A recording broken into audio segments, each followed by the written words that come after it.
Chegou no RN Enereco, um novo conceito em energia renovável. Conectando você com a mais moderna tecnologia solar e eólica. Enereco, uma escolha inteligente e segura para a sua autossuficiência energética. Sua internet está assim? Que tal deixar assim? Acelere com o RN-Net, sua internet ultra veloz. Mais agilidade e mais tecnologia. RN-Net 3272-3222. Na CT Car Parnamirim você encontra atendimento personalizado e transparência. CT Car Parnamirim com o melhor preço do mercado. Qualidade garantida, serviços completos de alinhamentos, balanceamento, cambagem, suspensão, freio, troca de óleo e mecânica em geral. CT Car Parnamirim, Rua Castro Alves, 132, Rosa dos Ventos, Parnamirim. Informações 3272-6309. Bateu a vontade de comprar um bolo quentinho?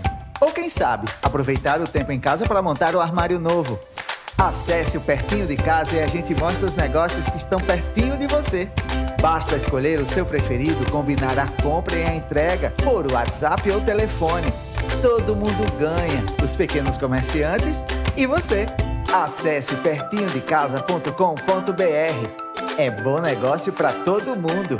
Procure o Sebrae.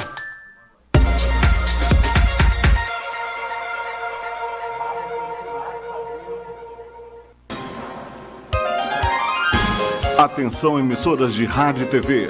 A partir de agora, entramos em cadeia pela PNTV, com o Jornal Potiguar Notícias. Olá, eu sou o jornalista Otávio Albuquerque, estamos começando mais uma edição do Jornal Potiguar Notícias, já agradecendo pela gentileza de nos permitirem entrar nas suas casas, no seu trabalho, com as nossas notícias, as nossas informações, os nossos destaques. Quero agradecer também solenemente às rádios parceiras que retransmitem a nossa grade de programação pela região metropolitana de Natal e pelos mais de 60 municípios atingidos pela nossa grade de programação. Faço questão de agradecer a cada uma delas, começando pela Sena TV, Web TV de Macaíba, Rádio Rural FM 91.9 de Natal, 105 FM de Ceará-Mirim, FM Liberdade de Felipe Guerra, Macaíba FM 87.9, FM Flores de Jaçanã, FM Executivo de Nísia Floresta, FM São Gonçalo de São Gonçalo do Amarante, Zona Norte FM da Zona Norte de Natal, Liberdade FM de Cerro Corá, Asas da Esperança de Mossoró, Santa Rita FM de Santa Cruz, Rádio Seridó FM de Carnaúba dos Dantas, Pontal FM de Bahia Formosa, Princesa FM de São Bento do Trairi, Curimataú FM de Nova Cruz, Guaíras FM de Areis, Rádio Goianinha Web, Rádio Educativa Goianinha e TV Rádio Goianinha Web. Essas são as rádios parceiras que retransmitem a nossa grade de programação pela região metropolitana de Natal e pelos mais de 60 municípios atingidos pela Potiguar Notícias. Antes de anunciar aqui o debate tradicional de todas as terças-feiras, comandado pelo auditor fiscal Fernando Freitas, só mandar aqui o recadinho do nosso parceiro Sebrae. Olha, se tem uma coisa que a gente aprendeu nessa pandemia foi a se ajudar. E mais do que isso, foi importante aprender com as nossas atitudes, fazem toda a diferença na vida de outras pessoas. Vou dar um exemplo. A Pertinho de Casa é uma parceira do Sebrae que ajuda a conectar clientes e negócios do mesmo bairro, gerando renda, empregos e fazendo a economia girar. Esse é um caso clássico onde todo mundo sai ganhando. Baixe o aplicativo Pertinho de Casa ou acesse pertinhodecasa.com.br e conheça um mundo de possibilidades no seu bairro. Isso mesmo, você vai descobrir todas as opções de pequenos negócios e lojas perto de você, via localização. Ah, e quem é dono do próprio negócio ainda pode se cadastrar. Acesse ou baixe o aplicativo agora, pertinhodecasa.com. É bom negócio para todo mundo. Sebrae, a força do empreendedor brasileiro. Esse aí é o recadinho do nosso parceiro, o Sebrae.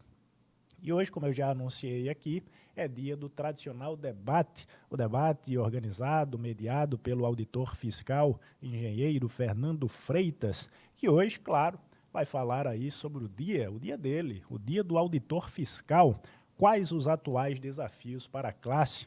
E é com muita satisfação que eu já dou boa tarde aqui ao meu parceiro Fernando Freitas e ao seu convidado super especial, o Carlos Eduardo Xavier, que é auditor fiscal e secretário de tributação do Estado do Rio Grande do Norte. Senhores, muito boa tarde, sejam bem-vindos a Potiguar Notícias. Acione o áudio, Fernando, por favor. Boa tarde, Otávio. Boa tarde, Itapuã. Boa tarde, Dona Irandi. Boa tarde aqui, um abraço especial para Cadu. Estamos de parabéns hoje, né, Cadu? Fisco do Rio Grande do Norte, os auditores fiscais, completando aí mais uma data alusiva, um momento muito especial. Eu gostaria de, antes da gente começar o nosso bate-papo, Cadu, mandar um abraço aqui para o nosso presidente do Sindicato dos Autores Fiscais, o Juarez, aos amigos do Roberto, aos amigos todos da Secretaria de Tributação, pela essa data muito especial. A gente sabe da luta, né, que o Fisco do Rio Grande do Norte, do comprometimento do Fisco do Rio Grande do Norte com o erário público. A gente, nos últimos anos, mesmo antes do governo da professora Fátima, a gente já vinha numa intensidade muito grande, né, de aumento de arrecadação, e agora, com a pandemia, essa situação piorou, né, do ponto de vista econômico e aumentou o desafio dos auditores fiscais. Mesmo assim, vamos já conversar com o Cadu sobre como é que anda a arrecadação do Estado do Rio Grande do Norte. Quero aqui sempre mandar um abraço para aqueles que estão nos acompanhando nas redes sociais, no Potiguar Notícia, no Facebook, no YouTube, e um abraço também para os ouvintes das rádios parceiras já nominadas aqui pelo Otávio. Cadu, a primeira coisa, né, que a gente tem que conversar, eu sempre tenho pautado em todas as conversas, aqui no debate, no programa de rádio semanal que nós temos, bem como nas redes sociais, nas conversas com os amigos, com os familiares, e a atenção maior agora, nesse momento, é o povo se unir, o povo brasileiro se unir e definitivamente, né, defender a democracia, o Estado social, o entendimento entre os poderes. Nós temos as eleições só são em 2022, no final de 2022, no segundo semestre. E a gente está vendo uma antecipação de um clima já de pré-campanha muito forte, com a polarização muito forte também, e tem atrapalhado, né, a pauta de retomada do crescimento econômico, da normalidade, da defesa da vida. Graças a Deus, né, tem avançado a vacinação e a gente tem diminuído bastante, né, a contaminação e principalmente as mortes no nosso país. Mas ainda persiste a pandemia. A gente tem que defender a democracia e tem que defender também a questão da vida. Cadu, qual a sua visão com relação a esses dois temas, né? A democracia e também a defesa da vida no Plano Nacional de Imunização contra a Covid-19. Bem, seja bem-vindo. Primeiramente, boa tarde, né, para você, boa tarde para o Otávio, para os ouvintes, para todos que estão nos acompanhando pelas redes sociais. Quer dizer, da alegria de estar hoje aqui compartilhando com você e com o Otávio desse programa, num dia especial, para quem faz parte da carreira de auditor fiscal aqui no Estado. Hoje, nós comemoramos o Dia do Auditor Fiscal, uma carreira que tem uma importância muito grande para a sociedade, porque é o fisco que provê recursos, né, para o Estado prover políticas públicas, né, saúde, educação, segurança, assistência social. A gente tem feito um trabalho muito forte desde que assumimos a tributação a convite da governadora Fátima Bezerra para conscientizar a população da importância dos tributos. A gente vê muitos eventos de empresários, né, de entidades empresariais, que é o dia sem imposto. Ninguém nunca pensa como seria um dia sem Estado, né? Um dia sem Estado, um dia sem escolas públicas, um dia sem hospitais públicos, um dia sem segurança pública. Então, a importância do fisco e da educação fiscal, da importância dos tributos para uma sociedade moderna é uma das nossas bandeiras. Fernando, com relação à sua pergunta, esse clima que o país vem vivendo, né, de constantes ataques, né, às nossas instituições, trazendo uma instabilidade totalmente desnecessária, atrapalhando esse processo de retomada. Como você disse, nós ainda não saímos da pandemia, graças ao avanço da vacinação.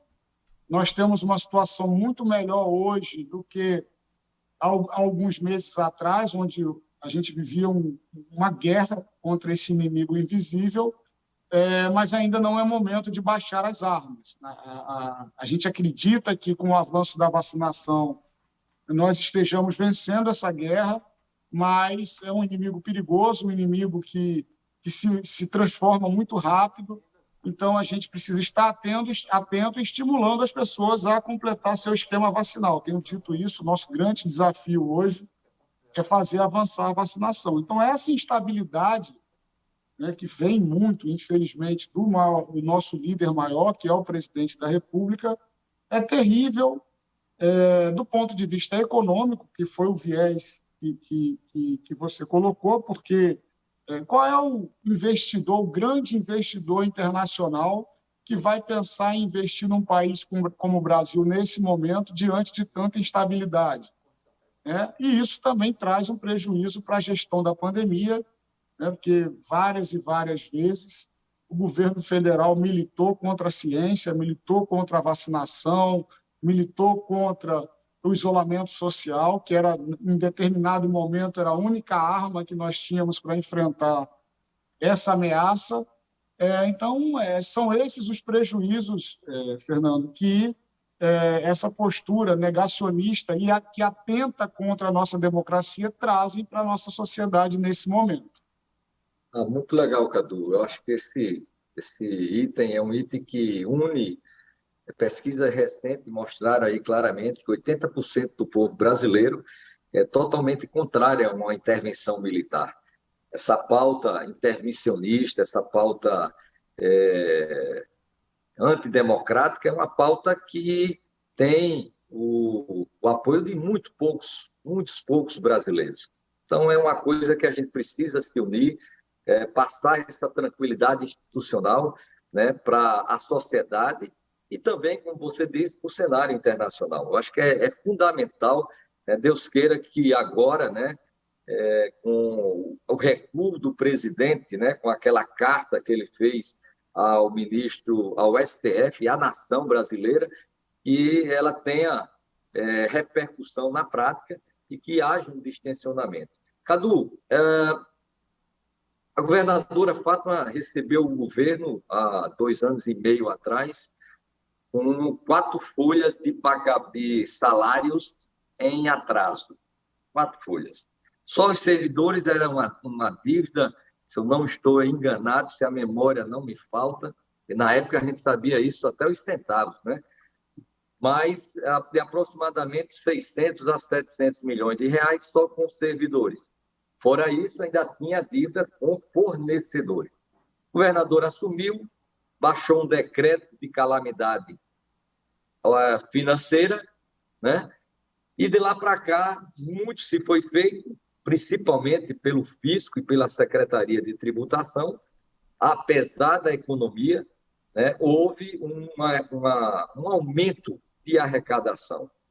E eu queria saber de você se esse decreto hoje, né, ainda está em vigor e se a governadora já pensa em flexibilizar esse decreto e qual a perspectiva, o que é que já foi pago, né, desse passivo, principalmente com os servidores, e qual a perspectiva, né, de a gente poder fechar esse ciclo, esse triste ciclo, né, essa triste história, porque, Cadu, é o seguinte, da mercearia a uma grande empresa.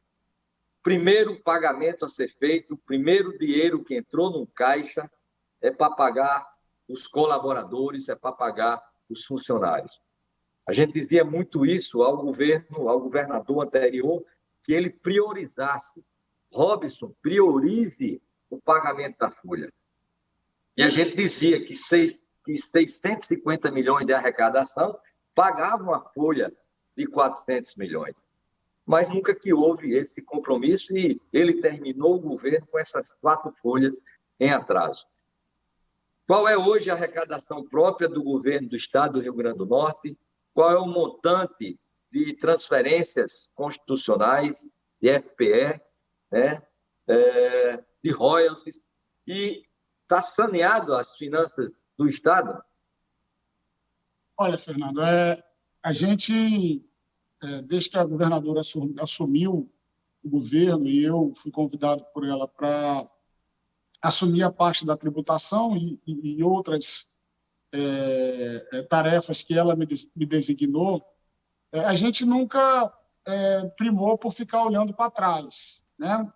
Ficar olhando para o retrovisor. Mas é importante a gente ter, e esse relato que você fez agora, e a gente viveu isso junto, né? Porque antes de entrar no governo nós éramos companheiros de direção sindical, você era presidente do Sindiferm e eu fazia parte da sua diretoria, a gente viveu esse drama muito de perto dos atrasos de salários. É fácil a gente falar hoje sobre esse tema, mas só quem é servidor público estadual, e aí, independente se ganha muito ou se ganha pouco, você ficar com 4 meses sem receber, traz uma instabilidade familiar, emocional. A gente teve relatos de colegas servidores que tiveram que se desfazer de bens, aqueles que não tinham bens, que se endividaram, né? E com dificuldade até de se endividar, porque naquele contexto de tragédia, né, de trágica gestão do Estado do Rio Grande do Norte, que foi uma tragédia mesmo,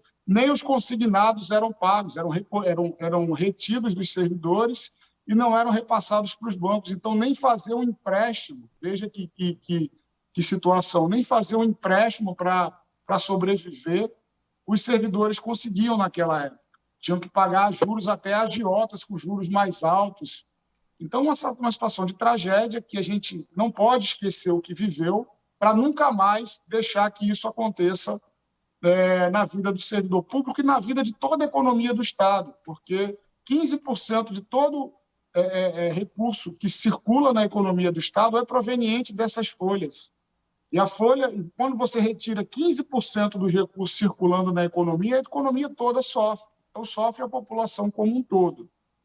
A gente, desde a transição, eu participei da comissão de transição, e, a partir daí, a gente elaborou um plano que tinha 2 vertentes principais. A primeira, obviamente, era uma política de ajuste.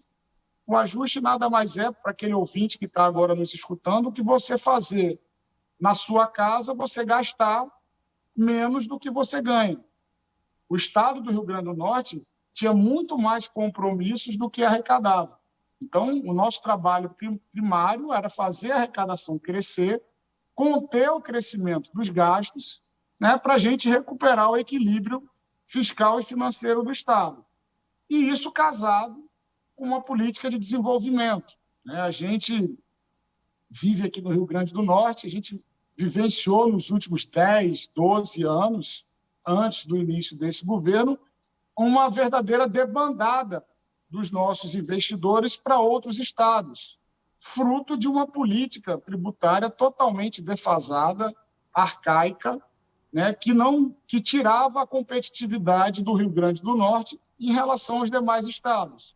Então, nós casamos essas 2 políticas e hoje, como diz a governadora, se não houver um tsunami, uma tragédia, a gente olha para o final do mês, no início do mês, já com a certeza que vai pagar a folha até o dia 30 do mês e também honrar com a questão do 13º e o pagamento dos nossos fornecedores. Então, a situação do Estado do Rio Grande do Norte hoje, ela é administrável, ela há previsibilidade. A gente tem condições de olhar para o final do mês e fazer um planejamento também até de médio prazo, tanto que a gente fez o anúncio há 3 semanas do calendário de pagamento dos atrasados e do 13º de 2021. E quando a governadora diz que isso não é milagre, isso é gestão, isso é um fato, porque nós que acompanhamos, Fernando, como sindicalistas, a gestão anterior, por exemplo, como você mesmo disse, a folha dos servidores ela sempre coube na arrecadação mensal do Estado. O problema é que não se priorizava o pagamento das folhas, né? O governo gastava de outras formas. Então, assim, já temos resultados extremamente positivos e eu tenho, assim, uma tranquilidade hoje de todo o trabalho que foi feito pela equipe econômica do governo, que quase que 100% é servidora pública. Eu sou servidor, Aldemir é servidor federal, Virgínia é servidora pública estadual, o controlador Pedro Lopes é servidor público estadual, o procurador-geral do Estado é servidor público estadual. Nós fizemos uma política que deu essa tranquilidade, né, para o governo honrar com seus compromissos. E com a participação fundamental aí, Fernando, eu faço questão de sempre pontuar isso, com uma participação muito importante do fisco do Rio Grande do Norte, dos auditores fiscais, dos técnicos que fazem a tributação, porque nesse intervalo nós fizemos um super refis histórico, nós fizemos toda essa alteração da política tributária do Estado, fizemos várias operações de combate à sonegação fiscal. Então, a tributação teve, e a governadora reconhece isso de público. Ontem nós estávamos em um evento do Conefisco, né, que é o Congresso do Fisco, e ela faz esse reconhecimento da importância do fisco nesse reequilíbrio das contas públicas do Rio Grande do Norte. Deixa eu atrapalhar um pouquinho. O Super Refis, né, qual foi o volume total de negociação do Super Refis? E a outra coisa, hoje, né, o ICMS são quantos milhões de reais por mês? Eu sei que modifica de mês a mês em função da sazonalidade, né? Mas tem uma média, né? E se existe, né, uma previsão de aumento de arrecadação, ainda baseado principalmente na questão da retomada do crescimento e do esforço fiscal para 2021, para justamente tranquilizar todos de que no final do ano a gente vai receber, né, todas as folhas correntes, inclusive o 13º de 2021. Fernando, o Super Refis foi o maior programa de reparcelamento de débitos da história do Rio Grande do Norte. A gente teve mais de 50 mil adesões, 50 mil contribuintes aderiram ao programa, tanto na Secretaria de Tributação quanto na Procuradoria-Geral do Estado, que teve um papel importantíssimo também nesse contexto. Tá? Nós negociamos mais de R$500 bilhões, mais de 500 milhões de reais em débitos negociados. E isso já gerou aos cofres públicos estaduais mais de 130, 140 milhões de reais arrecadados. Esses recursos foram fundamentais para o avanço no pagamento desse passivo que a gestão anterior deixou para o governo do Estado. A arrecadação do ICMS, que é o nosso principal tributo, né? Nós temos 3 tributos de competência do Estado, que é o ICMS, o IPVA e o ITCD. A arrecadação do ICMS, a nossa meta é mantê-la no patamar de 600 milhões de reais. Agora, em agosto, a gente batemos 609 milhões de reais, e agora, em setembro, a gente deve chegar a 580, 590 milhões de reais. As nossas previsões, Fernando, para o final do ano e para o início de 2022 são extremamente positivas. A gente tem um momento de retomada. Eu sou entusiasta do passaporte da vacinação. Eu acho que com o passaporte da vacinação a gente tem como ampliar a realização de eventos. Eu acho que está dando alguma interferência aí, Fernando. Está vendo que sim. Não é daqui, Itapuã. Itapuã. Tá bom. Pronto. Uma emissora conceituada há 40 anos, como a 97 é. Acho que está... Tá vendo diferença pesada aí, hein? Tem outro programa entrando no nosso. Não vão, pelo amor de Deus. Exatamente. Mas vamos dar continuidade, vamos ver se a gente consegue. Aí o que acontece? Nesse contexto de retomada, esse passaporte de vacinação para uma cidade que tem a característica como um estado que tem a característica como o Rio Grande do Norte, um estado turístico, ele é fundamental para a gente ter uma grande alta temporada. Então, é uma aposta do governo, passaporte, a gente espera uma grande alta temporada e a gente pode chegar em dezembro e janeiro, por exemplo, a 650, 660 milhões de reais arrecadados. Esse é o objetivo do governo, para que esses recursos retomem para a sociedade em forma do pagamento dos servidores, pagamento de fornecedores, e aí a economia gira e a gente entra num ciclo virtuoso no ano de 2022.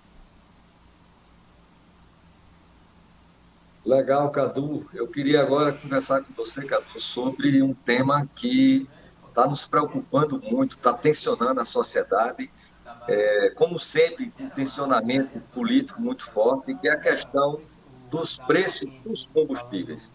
E isso tem tudo a ver com o sistema tributário nacional, né? Porque, na realidade, o Brasil, diferentemente dos principais países de todo o mundo, faz uma tributação errada. Tem uma política tributária, um sistema tributário que cobra muito no consumo e muito na produção e cobra pouco no patrimônio e na renda, né? E isso vai contaminando a nossa capacidade, né, de termos crescimentos econômicos mais representativos. Isso diminui a competitividade nossa no mercado internacional e diminui também, né, o mercado interno, porque a gente tem custos bastante alterados. Então, eu queria saber de você o seguinte, tá? Nessa guerra de informações, nessa guerra de narrativas, né, qual é a verdade com relação à composição dos preços dos combustíveis, da gasolina, do óleo diesel? Posso fechar agora, quando acabar essa aqui, eu vou... Olha, Fernando, primeiro, eu concordo com a sua fala, o sistema tributário brasileiro é isso, mas não é isso que está justificando esses aumentos sucessivos dos preços dos combustíveis, né? Esses aumentos sucessivos dos preços dos combustíveis não tem nada a ver com tributo. ICMS, que é o principal tributo que incide sobre combustíveis, ele tem a mesma alíquota desde 2016, que no governo anterior, à gestão da professora Fátima Bezerra, o governador, como forma de lidar com a crise fiscal, equivocadamente, né, aumentou as alíquotas de ICMS dos combustíveis. Mas desde então não houve nenhuma operação, né, nessas alíquotas que justifiquem esses crescentes aumentos, tá? Então, assim, é preciso ficar claro para quem está dizendo que esses aumentos sucessivos, eles são fruto da política de preço da Petrobras, que acompanha o preço internacional do petróleo, que é dolarizado. Então, o câmbio, a variação cambial do dólar também vai interferir nesse preço. Isso que está ocasionando esses aumentos sucessivos. É essa discussão que precisa ser feita. Nós, enquanto secretários de Fazenda e também os governadores, né, a gente topa discutir, aí sim, o sistema tributário brasileiro, mas no âmbito da reforma tributária. E não uma medida, uma mudança estrutural no sistema tributário brasileiro para resolver um problema que está sendo causado por outra questão, que é a política de preço da Petrobras. É meio que você pegar uma doença que é causada por um vírus e, novamente, você querer cuidar, tratar usando um remédio de verme, né? Parece que é uma transferência, uma tentativa de transferir a responsabilidade, que é do governo federal, para os governos estaduais. Mais uma vez, o presidente fazendo uso desse artifício para fugir das suas responsabilidades como gestor máximo da nação. Edu, essa reforma tributária, entra governo, sai governo, entra parlamentares novos, né? Congressistas novos, a cada 4 anos, próximo ano já tem eleição novamente para deputado federal, para senador, e essa reforma tributária não avança, né, meu amigo? A gente está totalmente, volto a dizer, desalinhado com o mundo capitalista, com o mundo desenvolvido, né? Um sistema enorme do ponto de vista da sua legislação, da quantidade de tributos, né? Que poderia haver uma simplificação, deveria, na realidade, haver essa simplificação e mudar também a forma de arrecadar, desonerar os preços, desonerar a produção, né? Desonerar o consumo e aumentar nos grandes patrimônios, nas grandes rendas. Por que danado, Cadu? O que é que você acha? Eu acho que falta vontade política, não é não? Do Congresso, dos deputados, dos senadores, né? E também do próprio governo federal, que era para ser o protagonista, mandar para o Congresso Nacional uma proposta de reforma mais significativa, e não apenas como eles mandaram agora, o ministro Paulo Guedes, uma reforma juntando, né, PIS com COFINS. Brincadeira, né? O que é que você acha disso, amigo? Não, primeiro, essa proposta é completamente descabida, né? É um governo que foi eleito com um discurso mais Brasil, menos Brasília, né? Um discurso de desconcentração de renda entre os entes nacionais. A proposta é totalmente o inverso. Ela desonera parte do imposto de renda e joga essa conta para os estados e para os municípios, mantendo a concentração de renda na União. Fernando, a discussão da reforma tributária, ela é a principal discussão que um país como o Brasil deveria fazer. Os tributos, eles são base para o modelo de sociedade que nós queremos. Então, essa discussão, por que ela não anda? É só falta de vontade política? Pode ser, mas é muito mais pelo conflito de interesses que há com essa questão. As pessoas não têm hoje, a gente vive um ambiente de extrema polarização, é difícil dialogar hoje no Brasil, infelizmente, mas a gente precisa, nessa discussão da reforma tributária, discutir o bolo tributário, as obrigações que cada ente vai ter. Se você vai ter uma desconcentração de renda da União para os estados e para os municípios, você tem que fazer um redesenho das obrigações de estados, municípios e da União.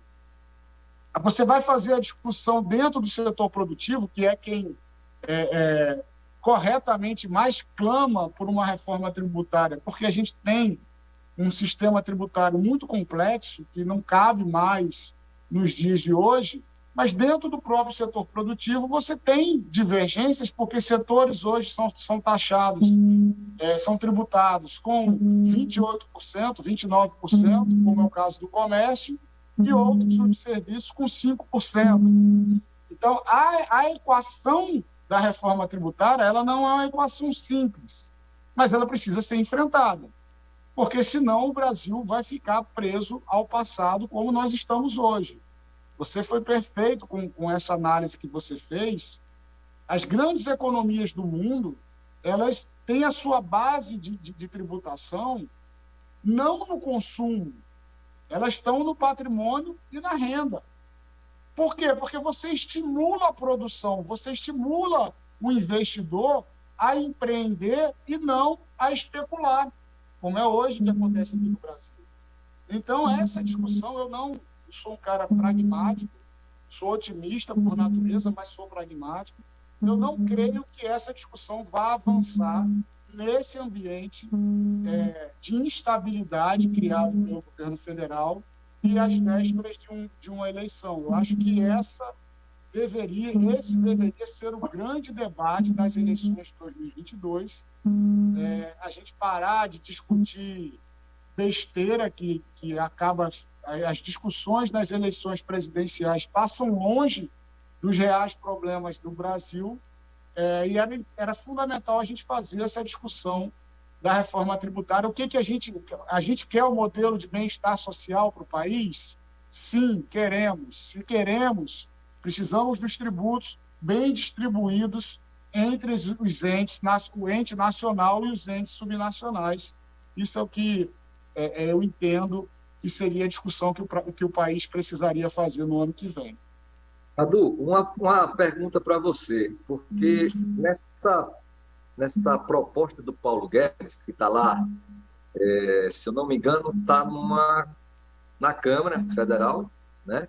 Não foi votado, não tem consenso. Os governadores correram para cima, os prefeitos também, porque teve um avanço com relação ao imposto de renda, pessoa física e pessoa jurídica.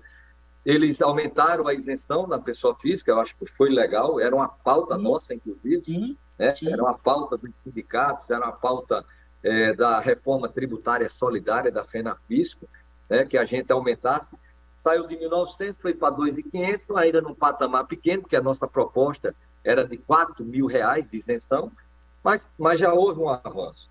Um outro avanço foi a questão também muito defendida, né, pelos sindicatos e pela Federação Nacional dos Auditores Fiscais, a FENAFISCO, que junto com o FONACAT tem feito um trabalho muito bacana nessa área, que era o fim, né, da isenção, da cobrança do imposto de renda sobre a distribuição de lucros e dividendos. Isso avançou, né? Eu acho que é legal a gente pontuar que existe hoje um ambiente favorável para esses dois pontos serem aprovados. Só que mexe com o imposto de renda, cai o imposto de renda num todo, né? E isso aí vai influenciar negativamente no FPE, que é o Fundo de Participação dos Estados, e no FPM, comprometendo mais ainda, né, a distribuição da arrecadação nacional, porque 60%, 25% com os estados, com os municípios. Se tiver errado, você me corrige.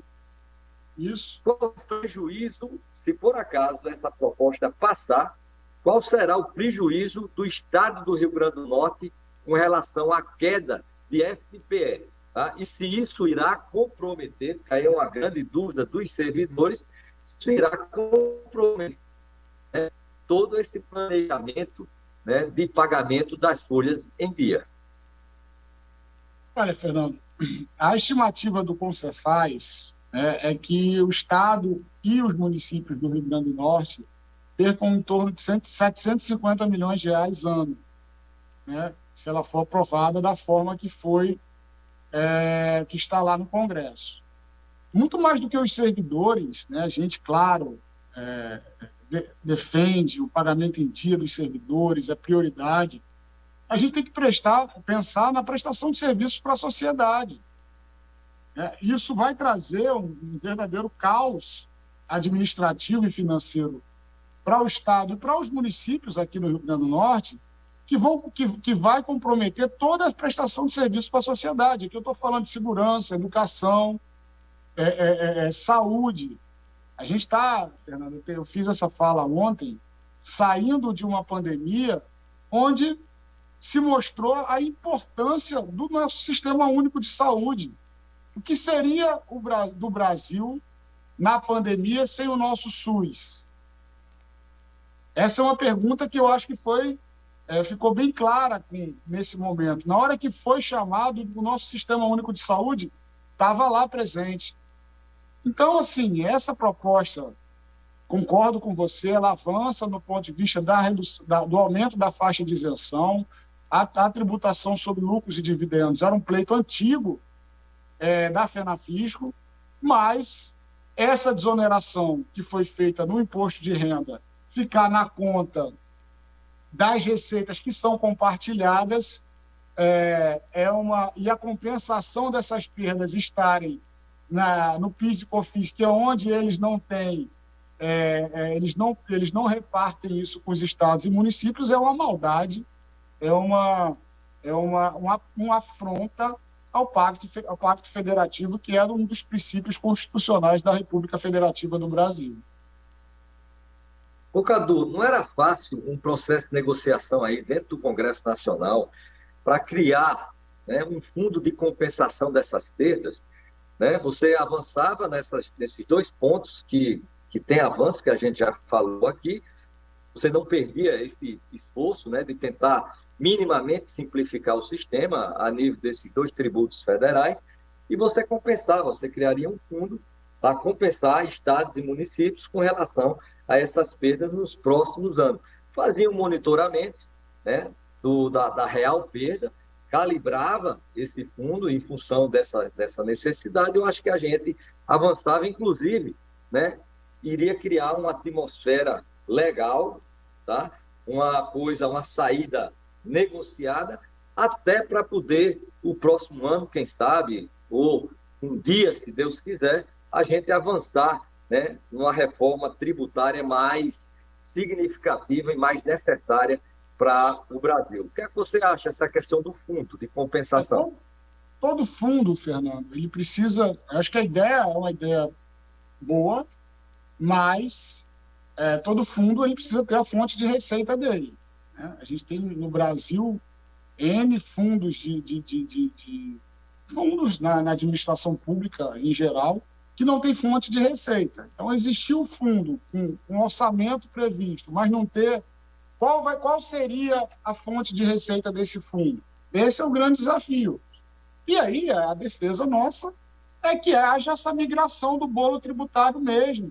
Eles criaram a compensação da desoneração, mas a compensação da desoneração eles botaram na receita que não é compartilhada com estados e municípios.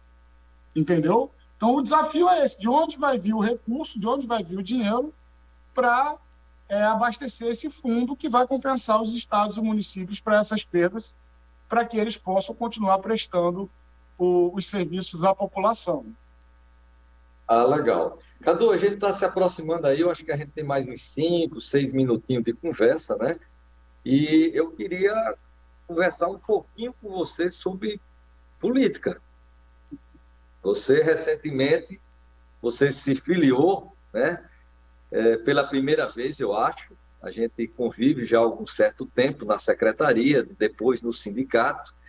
E eu acho que é a sua primeira filiação partidária. Você se filiou, né, ao Partido dos Trabalhadores, o partido da governadora Fátima Bezerra. Quando a gente se filia a um partido, pelo menos foi assim comigo, Antenor me chamou para debater, né? Sempre tem uma armadilha, para debater plano diretor de Natal, e depois veio a ficha de filiação, e depois veio a nossa candidatura. Pela primeira vez, o PCdoB em Natal teve um candidato a prefeito. Nós fizemos uma campanha muito bacana, muito honesta, do ponto de vista de ser propositiva, de elaborar, como nós elaboramos, né, naquele momento, coletivamente, um programa de governo. Entregamos isso a Natal. Acho que foi muito legal do ponto de vista político, foi uma coisa muito legal. Do ponto de vista eleitoral, foi sofrido, né? Dentro da pandemia, um nome desconhecido, assim como foi sofrido para toda a oposição. Mas a pergunta aqui é para você. Você pretende ser candidato em 2022? Qual seria a sua candidatura? Seria no lugar da Fátima para governador? Seria no lugar do Jean Paul para o Senado? Seria para deputado federal, deputado estadual? Qual é o seu sentimento? Como é que isso está repercutindo na sua cabeça, na sua vida?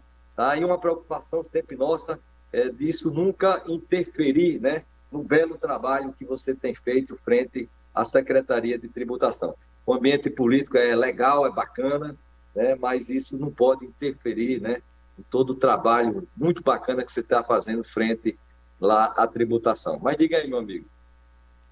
Fernando, é isso. É a primeira vez que eu me filiei a um partido, né? Eu fui convidado pela governadora pelo chefe da Casa Civil, a me filiar ao Partido dos Trabalhadores, né, o partido que eu sou eleitor desde as primeiras eleições que eu votei, o maior partido do país, assim a gente pode dizer, que tem uma militância muito forte. E, naquele primeiro momento, fiz a filiação. Claro que quando você faz uma filiação a um partido político, seu nome está à disposição do jogo político, né? Você se coloca no cenário político. Eu tenho muito cuidado com isso, assim, não era uma pretensão minha, isso não é um projeto pessoal. O meu compromisso com a governadora, que eu assumi lá atrás, era de fazer o que eu venho fazendo, né? Me entregando, me envolvendo, até extrapolando muitas vezes as minhas atribuições na tributação. E o meu compromisso com o Rio Grande do Norte, com ela, é esse. Há uma possibilidade, meu nome está à disposição, é possível que eu seja candidato, sim, no ano que vem, mas tudo vai depender do que acontecer daqui até lá. A minha prioridade, e quando eu pego uma coisa para fazer, uma missão minha dada, eu faço de corpo e alma. A minha prioridade é com a gestão, a gente terminar esse governo, que eu tenho certeza já, não tenho dúvidas, que a gente vai terminar esse governo numa situação muito melhor do que a gente pegou em 2019.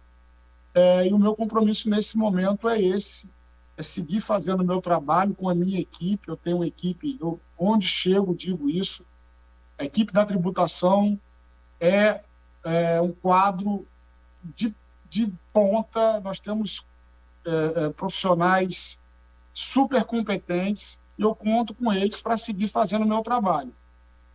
Se eu vou ser candidato ou não, ainda é uma definição do partido. Eu estou aqui para ajudar, para contribuir, como eu sigo contribuindo, e se for de interesse do partido, meu nome está à disposição, sim. Legal, Cadu. A gente está concluindo aqui, a gente tem 2 minutinhos só para a gente fechar o nosso programa. Na realidade, um bate-papo, né? Bate-papo entre amigos, entre colegas, num dia muito bacana como esse, alusivo, né, aos auditores fiscais. A sociedade hoje, Cadu, a sociedade vê a gente com os olhos diferentes, tá? Muito diferente. Eu sou auditor fiscal há 37 anos, sei da nossa trajetória nesses anos todos, né? Nós saímos de um ambiente muito agressivo, muito ruim, né? De pouca compreensão do nosso papel, e a gente, com muita eficiência, com muito treinamento, com muita capacitação, com muito concurso público, né? Que pegou para cabeças muito bacanas da sociedade. Hoje a gente tem uma equipe maravilhosa, um fisco maravilhoso, comprometido e dando resultados para a nossa sociedade. Eu me orgulho muito, mas muito mesmo, de ser auditor fiscal, né, e de fazer parte desse time aí comprometido com o Estado do Rio Grande do Norte. Agradeço a você, queria lhe dar aí mais 1 minuto para você fazer as suas considerações finais. Não, Fernando, agradecer a você, ao Otávio, pelo convite. Hoje é um dia, de fato, que a gente bota para fora esse orgulho de fazer parte dessa carreira que nós fazemos. O fisco tem um papel fundamental para o desenvolvimento da sociedade, seja a nível municipal, estadual ou federal. Nós temos desempenhado aqui no estado do Rio Grande do Norte o nosso ofício com grande destaque, e esse orgulho que você coloca aí é o mesmo que eu sinto, né, de dizer para todo mundo que eu faço parte de uma categoria que provê recursos para o Estado desempenhar as suas funções básicas para a sociedade. Muito obrigado, Fernando, muito obrigado mesmo. Foi ótima a conversa, acho que deu para a gente mostrar os pontos de vista da gente de forma bem transparente, e eu espero ter o prazer de participar mais vezes. Se Deus quiser. Grande abraço, Cadu, abraço, Otávio, abraço a todos que nos acompanharam. Muito obrigado, Fernando Freitas, e o seu debate importantíssimo sobre o Dia do Auditor Fiscal, os desafios da categoria daqui para frente. Muito obrigado, um agradecimento especial também ao Carlos Eduardo Xavier, que é auditor fiscal e secretário de Tributação do Estado do Rio Grande do Norte. E com o fim do debate, encerramos também essa edição do Jornal Potiguar Notícias. Amanhã estaremos de volta aqui na bancada. Até lá. Bateu a vontade de comprar um bolo quentinho? Ou quem sabe, aproveitar o tempo em casa para montar o armário novo? Acesse o Pertinho de Casa e a gente mostra os negócios que estão pertinho de você. Basta escolher o seu preferido, combinar a compra e a entrega por WhatsApp ou telefone. Todo mundo ganha, os pequenos comerciantes e você. Acesse pertinhodecasa.com.br. É bom negócio para todo mundo. Procure o Sebrae. Sua internet tá assim? Que tal deixar assim? Acelere com RNNet, sua internet ultra veloz. Mais agilidade e mais tecnologia. RNNet 3272-3222.